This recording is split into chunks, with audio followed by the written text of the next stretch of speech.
अब देखते हैं प्रकाश की किरण। प्रकाश की किरण क्या है तथा प्रकाश इसके कितने हैं, ये देखते हैं। तो प्रकाश की किरण क्या है? किसी समांगी माध्यम में एक बिंदु से दूसरे बिंदु पर जब प्रकाश एक सरल पथ पर यानी सरल रेखीय मार्ग पर चलता है तो उस तरह के किरण प्रकाश को प्रकाश की किरण कहते हैं। मैंने क्या बताया? किसी समांगी माध्यम में एक बिंदु से दूसरे बिंदु तक प्रकाश एक सरल रेखीय पथ पर या सरल रेखीय मार्ग पर चलता है, गमन करता है, तो उसे प्रकाश की किरण कहते हैं। प्रकाश की किरण किसे कहते हैं? किसी समांगी माध्यम में एक बिंदु से दूसरे बिंदु तक प्रकाश एक सरल रेखा पर गति करता है या में गति करता है। सरल रेखा में गति करता है। कहने का मतलब क्या है? किसी समांगी माध्यम में एक बिंदु से दूसरे बिंदु तक प्रकाश एक सरल रेखा में गति करता है तो उसे प्रकाश की किरण कहते हैं। उसे प्रकाश की किरण कहते हैं। मैंने क्या बताया? किसी समांगी माध्यम में, यानी कोई माध्यम है, एक ही माध्यम होना चाहिए। किसी समांगी माध्यम में एक बिंदु से दूसरे बिंदु तक जब प्रकाश एक सीधी रेखा में गमन करता है या एक सरल रेखा में गति करता है तो हम कहते हैं प्रकाश की किरण कहते हैं। जैसे कि ये एक सरल रेखा है और इसी सरल रेखा पर एक प्रकाश गति कर रहा है और ये बिंदु है ए और ये बी, तो इसे कहेंगे हम लोग प्रकाश की किरण कहेंगे। इसे क्या कहेंगे? प्रकाश की किरण कहेंगे। तो प्रकाश की किरण किसी समांगी माध्यम में एक बिंदु से दूसरे बिंदु तक प्रकाश एक सरल रेखा में गति करता है तो उसे कहते हैं प्रकाश की किरण। अब प्रकाश की किरण के गति करने के आधार पर इसे तीन भागों में बांटा गया था। प्रकाश की किरण के तीन प्रकार हैं। तो प्रकाश के किरण तीन प्रकार के हैं, तीन प्रकार की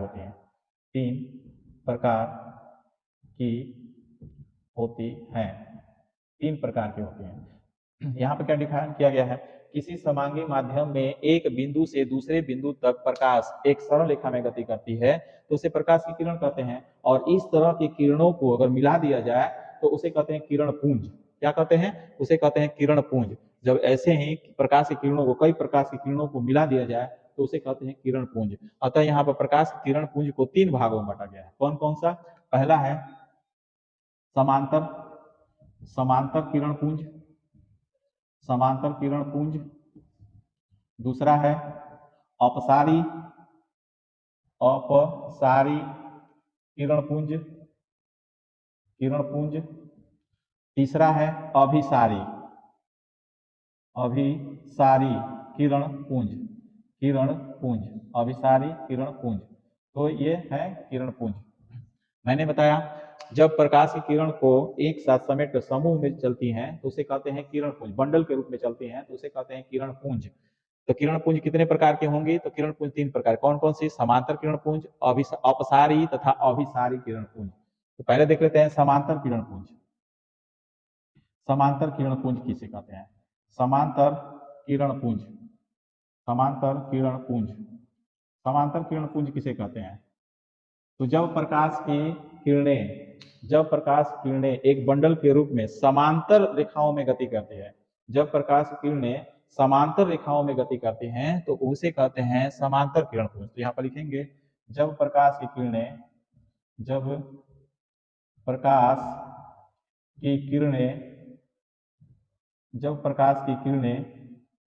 समांतर रेखाओं में गति करती हैं तो उन्हें या उनके समूह को या उनके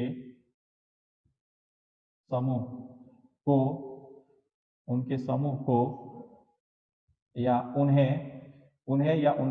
को क्या कहते हैं? समांतर किरण पुंज कहते हैं। समांतर किरण पुंज कहते हैं। किरण पुंज कहते हैं। समांतर किरण पुंज कहते हैं। मैंने क्या बताया? जब प्रकाश की किरणें या जब प्रकाश की किरण पुंज एक समांतर रूप में गति करती हैं, यानी कि आपस में समांतर बनाते हुए गति करती हैं, तो उसे समांतर किरण पुंज कहते हैं। जैसे चित्र देखिए, ये एक किरण है, ये दूसरी एक किरण है, ये तीसरी एक किरण है, ये चौथी एक किरण है, ये पांचवी एक किरण है।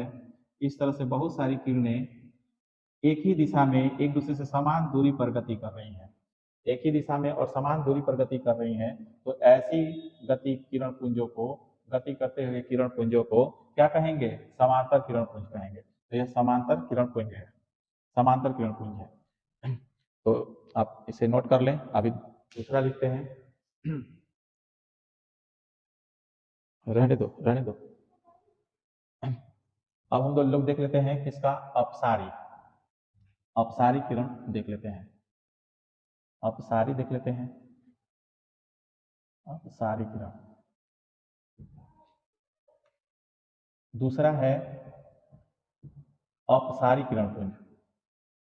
अपसारी किरण पुंज। अपसारी किरण पुंज। अपसारी किरण पुंज किसे कहते हैं? अपसारी का मतलब होता है फैलना, यानी फैलाना, यानी फैल जाना। जब प्रकाश की किरण पुंज किसी एक बिंदु से फैलती हुई प्रतीत होती है, तो उसे कहते हैं अपसारी किरण पुंज। इसका डिफिनेशन क्या हो जाएगा? जब प्रकाश की किरणें एक बिंदु से फैलती हुई प्रतीत होती हैं, तो उन्हें कहते हैं अपसारी किरण पुंज। तो कहेंगे क्या चीज? जब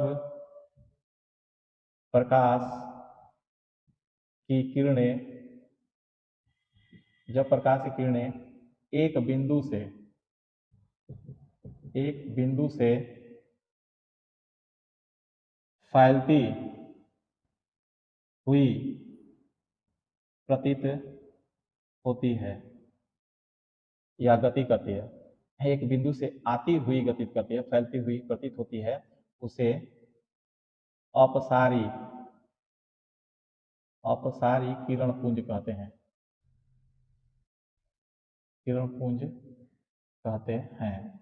मैंने क्या बताया? जब प्रकाश की किरणें एक बिंदु से फैलती हुई या वहां से आती हुई एक बिंदु से गति करती हुई प्रतीत होती है, तो उसे कहते हैं अपसारी किरण पुंज। जैसे चित्र में देखिए, इसे इसे कहेंगे अपसारी किरण पुंज। इसे कहेंगे अपसारी किरण पुंज। इसे कहेंगे अपसारी किरण पुंज। ये प्रकाश की किरणें एक बिंदु से फैलती हुई प्रतीत हो रही है, ओ से फैलती हुई प्रतीत हो रही हैं, तो इसे कहेंगे अपसारी किरण पुंज। इसे क्या कहेंगे? अपसारी किरण पुंज कहेंगे। अब तीसरा देख लेते हैं, अभिसारी किरण पुंज क्या है? अभिसारी किरण पुंज क्या है? अभिसारी किरण पुंज किसे कहते हैं? अभिसारी किरण पुंज किसे कहते हैं? अभिसारी किरण पुंज किसे कहते हैं? तीसरा है अभिसारी किरण पुंज। अभिसारी किरण पुंज। अभिसारी किरण पुंज का मतलब क्या होता है? अभिसारी का मतलब होता है एक बिंदु पर मिलना, अभिसारित होना, एक बिंदु पर मिलना। तो इसका डिफिनेशन क्या हो जाएगा? जब प्रकाश की किरणें किसी एक बिंदु पर मिलती हुई प्रतीत होती है या मिलती हैं, तो उसे कहते हैं अभिसारी किरण पुंज। जब प्रकाश की किरणें एक बिंदु पर मिलती हुई प्रतीत होती है या मिलती है, तो उसे कहते हैं अभिसारी किरण पुंज। तो हम क्या कह सकते हैं इसको? जब प्रकाश की किरणें, जब प्रकाश की किरणें एक बिंदु पर मिलती है या मिलती हुई प्रतीत होती है, या मिलती हुई प्रतीत होती है, उसे अभिसारी किरण पुंज कहते हैं। अभिसारी किरण पुंज कहते हैं। अभिसारी किरण पुंज कहते हैं। जैसे चित्र देखिए, एक बिंदु पर मिलती हुई प्रतीत होती है, एक बिंदु पर मिलती हुई प्रतीत होती है,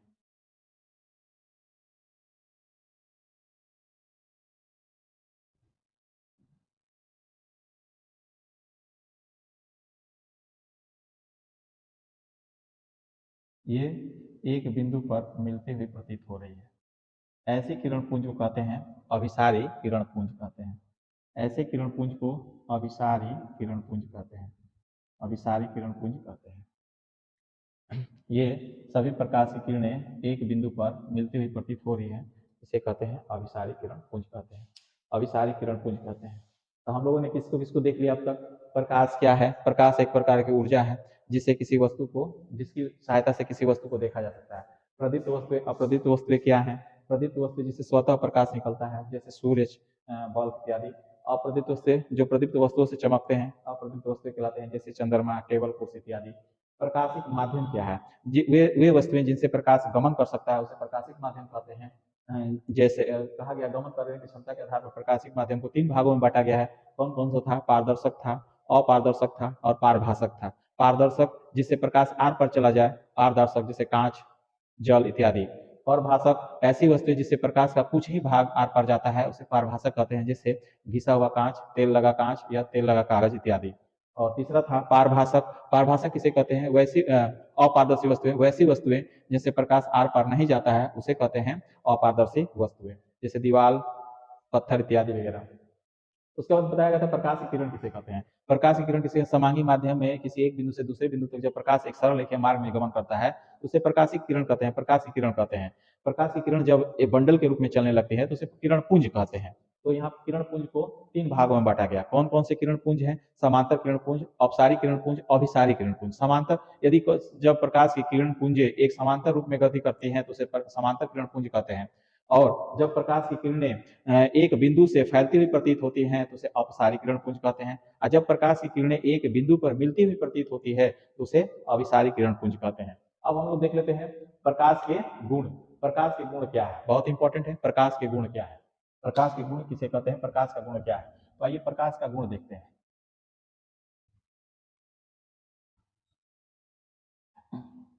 प्रकाश का गुण, प्रकाश के निम्नलिखित गुण होते हैं।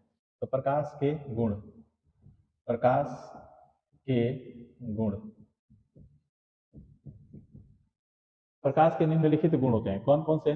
प्रकाश सीधी रेखा में गति करता है। पहला गुण आप लिखेंगे परीक्षा में, प्रकाश, प्रकाश सरल रेखा, सरल रेखा में गति करता है, गति करता है।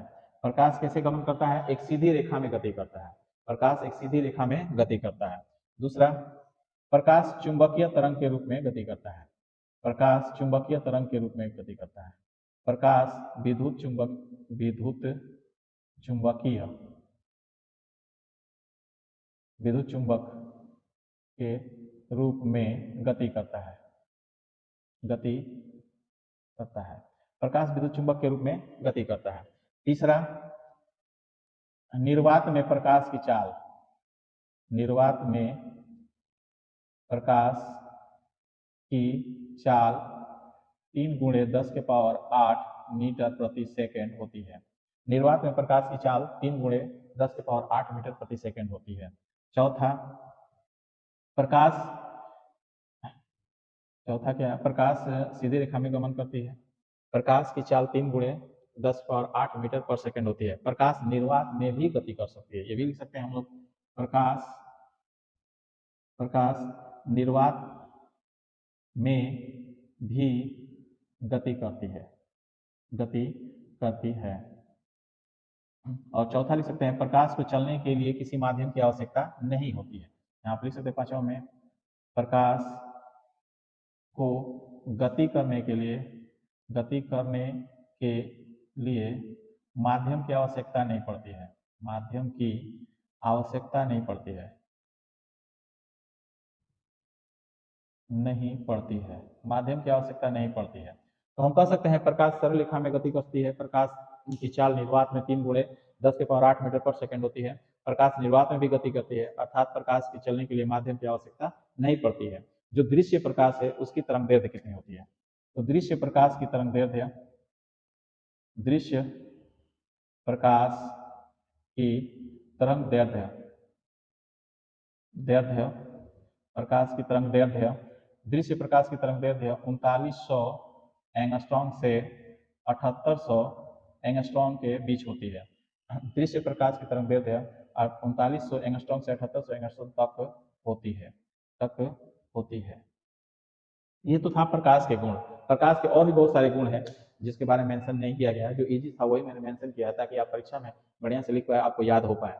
यहाँ पर मैंने बताया प्रकाश के गुण। प्रकाश सरल रेखा में गति करता है, ये तो खास गुण है उसका।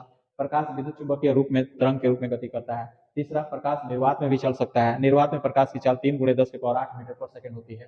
प्रकाश की गति के लिए किसी माध्यम की आवश्यकता नहीं होती है, ये बिना माध्यम का ही चल सकता है। दृश्य प्रकाश जो दिखाई देने वाली प्रकाश है जिसे हम देख सकते हैं, उसका दृश्य प्रकाश की तरंग दैर्ध्य 3900 एंगस्ट्रॉम से लेकर के 7800 एंगस्ट्रॉम तक के बीच होती है। ये ठीक हो गया। अब हम लोग देखते हैं प्रकाश के परावर्तन। अगला हेडिंग है प्रकाश का परावर्तन। तो हम लोग देख लेते हैं, बहुत इंपॉर्टेंट चैप्टर का नाम है प्रकाश का परावर्तन।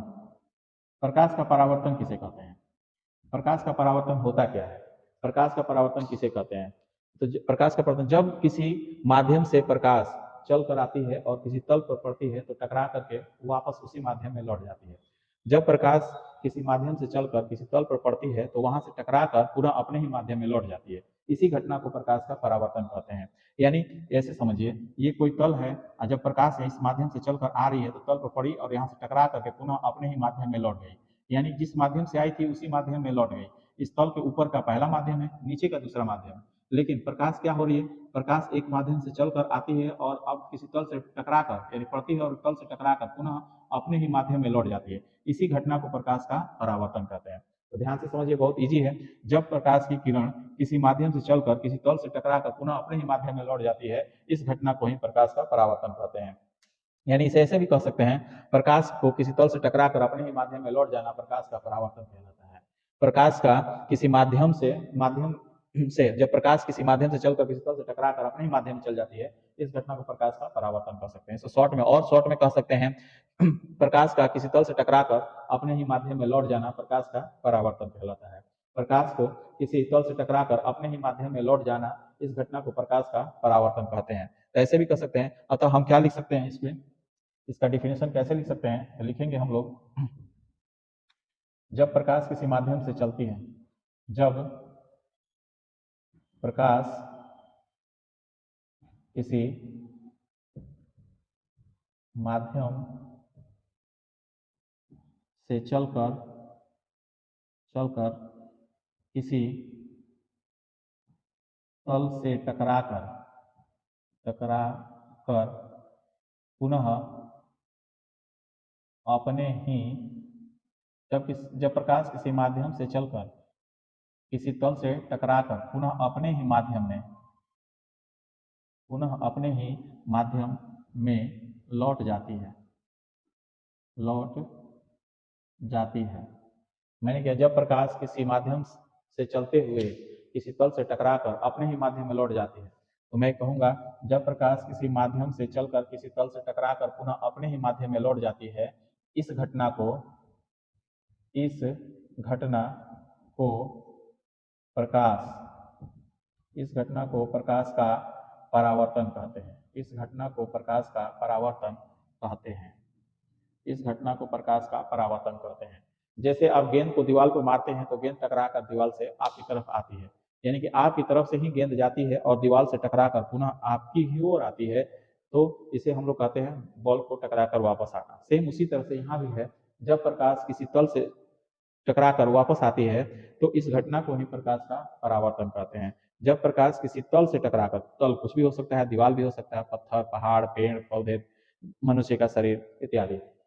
तो जब प्रकाश किसी तल से टकराकर पुनः अपने ही माध्यम में लौट जाता है तो इस घटना को प्रकाश का परावर्तन कहते हैं।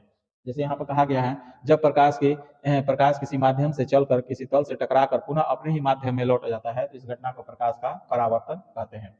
इस घटना को प्रकाश का परावर्तन कहते हैं। इसे शॉर्ट में भी कह सकते हैं, लिख सकते हैं कि जब प्रकाश का किसी तल से टकराकर अपने ही माध्यम में लौटना प्रकाश का परावर्तन कहते हैं। तो इसको हम लोग लिख सकते हैं, अथवा प्रकाश का किसी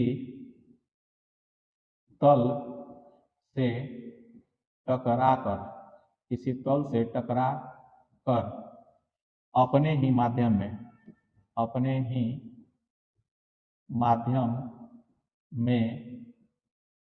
लौटने की घटना को प्रकाश का परावर्तन कहते हैं। बहुत ईजी है, आप जैसे भी शॉर्ट में इसको डिफाइन कर सकें। कहा गया है प्रकाश किसी तल से टकराकर अपने ही माध्यम में, प्रकाश का किसी तल से टकराकर अपने ही माध्यम में लौटने की घटना ही प्रकाश का परावर्तन कहलाती है। प्रकाश के परावर्तन के दो नियम हैं। प्रकाश के परावर्तन के नियम अब हम लोग पढ़ने वाले हैं। प्रकाश के परावर्तन के नियम, तो प्रकाश के परावर्तन के दो नियम है। कौन कौन से नियम है? प्रकाश के परावर्तन के दो नियम है। तो आइए देख लेते हैं प्रकाश के परावर्तन के कौन कौन से नियम है। आप इसे नोट कर सकते हैं।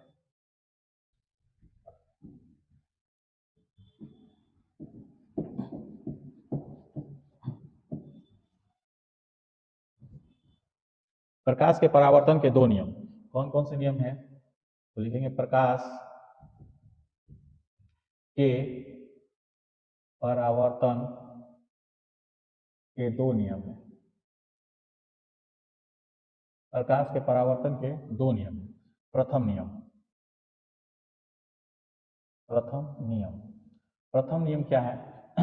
प्रथम नियम समझिए। प्रथम नियम क्या है? ये कोई तल है, आपतित किरण, आने वाली किरण को आपतित किरण कहते हैं। आ रही है तो आपतित किरण, और यहाँ से टकरा कर जाने वाली किरण को परावर्तित किरण कहते हैं। आपतित किरण, परावर्तित किरण, परावर्तित किरण तथा अभिलंब तल के एक ही बिंदु पर होते हैं, एक ही बिंदु पर स्थित होते हैं। आपतित किरण, परावर्तित किरण, अभिलंब तल के एक ही बिंदु पर स्थित होते हैं। तो मैं क्या लिखूंगा? यहाँ पर लिखूंगा आपतित किरण, परावर्तित किरण, परावर्तित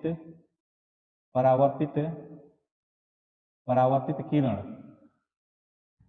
आपतित किरण, परावर्तित किरण, अभिलंब तल के एक ही बिंदु पर स्थित होते हैं। तल के एक ही बिंदु पर स्थित होते हैं। तल के एक ही बिंदु पर स्थित होते हैं।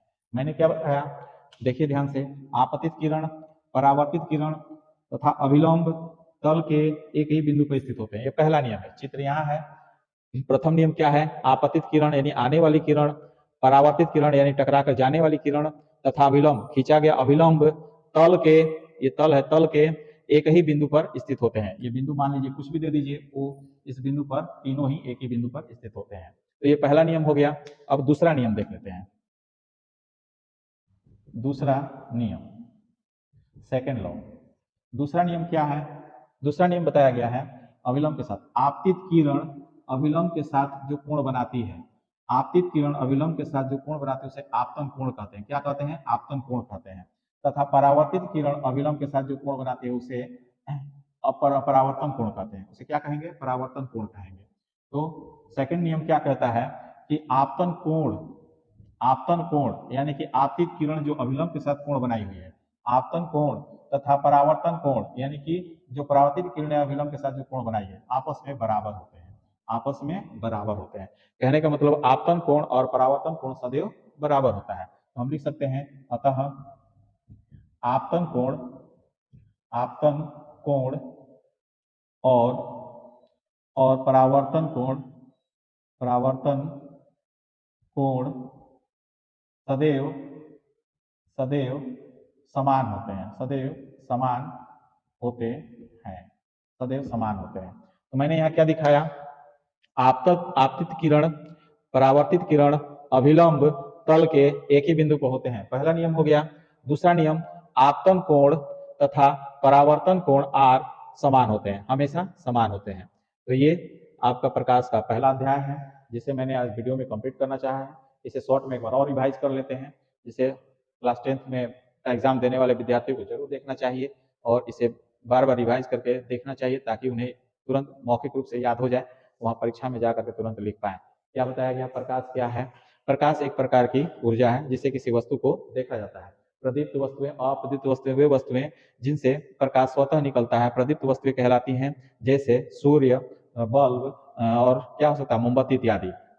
अप्रदीप्त वस्तुएं वे वस्तुएं जिनसे स्वतः प्रकाश नहीं निकलता है या प्रदीप्त वस्तुओं के प्रकाश से प्रकाशित होती हैं, उन्हें अप्रदीप्त वस्तुएं कहते हैं। जैसे टेबल, कुर्सी, चांद। चांद सूर्य की रोशनी से चमकता है। उसके बाद आता है प्रकाश की किरण। जब समांग माध्यम में प्रकाश एक बिंदु से दूसरे बिंदु तक एक सरल रेखा मार्ग में जाता है तो उसे प्रकाश की किरण कहते हैं। अब प्रकाश की किरणों के बंडल को प्रकाश किरण पुंज कहते हैं। प्रकाश किरण पुंज को 3 भागों में बांटा गया था। प्रकाश किरण पुंज को कितने भागों में बांटा गया था? तो 3 भागों में बांटा गया था। कौन कौन सा था? पहले समांतर किरण पुंज था, दूसरा क्या था, अपसारी किरण पुंज था, अभिसारी किरण पुंज था। समांतर के जब प्रकाश की किरण पुंज एक समांतर पथ पे गति करते हैं, जिसे समांतर रेखा में गति करते हैं, तो उसे समांतर किरण पुंज कहते हैं। दूसरा अपसारी किरण पुंज किसे कहते हैं? जब प्रकाश की किरणें एक बिंदु से फैलती हुई प्रतीत होती हैं तो उन्हें अपसारी किरण पुंज कहते हैं। तीसरा अभिसारी किरण पुंज किसे कहते हैं? जब प्रकाश की किरणें किसी एक बिंदु पर मिलती हुई प्रतीत होती हैं तो उन्हें अभिसारी किरण पुंज कहते हैं। यहाँ एक और टॉपिक था जिसे हम लोग जंप कर गए। टॉपिक था प्रकाशिक माध्यम और प्रकाश। प्रकाशिक माध्यम किसे कहते हैं? वे वस्तुएं जिनसे प्रकाश गमन करता है उसे प्रकाशिक माध्यम कहते हैं। प्रकाशिक माध्यम यानी कि गमन करने की क्षमता के आधार पर प्रकाशिक माध्यम को 3 भागों में बांटा गया था। कौन कौन सा था? पारदर्शक, जिनसे प्रकाश आर पार चल जाए, जैसे कांच इत्यादि। जल भी था। और दूसरा पारभासक, जिसे वह प्रकाश का आंशिक भाग आर पार चला जाता है उसे पारभासक कहते हैं, जैसे घिसा हुआ कांच, तेल लगा कागज इत्यादि। अपारदर्शी माध्यम वैसी वस्तुएं जिससे प्रकाश का कुछ भी भाग आर पार नहीं जाता है, यानी प्रकाश आर पार नहीं जाता है, उसे कहते हैं अपारदर्शी वस्तु, जैसे दीवार, चट्टान इत्यादि। उसके बाद हम लोग आ जाते हैं प्रकाश के गुण। प्रकाश के गुण क्या है? पहला मैंने लिखवाया था प्रकाश सीधी रेखा में गमन करता है। दूसरा मैंने लिखवाया प्रकाश को चलने के लिए माध्यम की आवश्यकता नहीं पड़ती है। तीसरा मैंने लिखाया निर्वात में प्रकाश गमन कर सकती है। चौथा मैंने लिखवाया निर्वात में प्रकाश की चाल 3 × 10⁸ मीटर पर सेकंड होती है। पांचवा मैंने लिखवाया प्रकाश दृश्य प्रकाश का तरंग दैर्ध्य 3900 यानी 3900 एंगस्ट्रॉम से लेकर के 7800 एंगस्ट्रॉम तक होती है। आ जाते हैं प्रकाश का परावर्तन। प्रकाश का परावर्तन किसे कहते हैं? जब किसी माध्यम से प्रकाश चलते हुए किसी तल से टकराकर पुनः अपने ही माध्यम में लौट जाती है, इस घटना को प्रकाश का परावर्तन कहते हैं। यानी प्रकाश का किसी तल से टकराकर अपने ही माध्यम में लौट जाने की घटना को ही प्रकाश का परावर्तन कहते हैं। प्रकाश के परावर्तन के 2 नियम हैं। कौन कौन से नियम है? तो पहला नियम, आपतित किरण, परावर्तित किरण अभिलंब तथा तल के किसी एक बिंदु पर स्थित होते हैं। आपतित किरण, परावर्तित किरण अभिलंब तल के एक ही बिंदु पर स्थित होते हैं। दूसरा क्या था? आपतन कोण और परावर्तन कोण हमेशा बराबर होता है। उसका चित्र यहाँ पर दिया हुआ है। ये आपका आपतित किरण है, ये परावर्तित किरण है, खींचा गया अभिलंब है, ये तल है कोई, मान लीजिए तल एम डैश है, ये तल है, तल पर से टकरा के जा रही है। यानी आपतित किरण, परावर्तित किरण अभिलंब तथा तल के किसी एक बिंदु पर होता है, पहला नियम, तथा आपतन कोण और परावर्तन कोण सदैव बराबर होता है। ये आज इतना ही रहने देते हैं। अगले वीडियो में आपको इसके आगे की चैप्टर को मैं रिवीजन कराऊंगा। ध्यान से देखते रहिए वीडियो और सभी को शेयर कीजिए ताकि सभी इसका लाभ लें आने वाली परीक्षा में। धन्यवाद।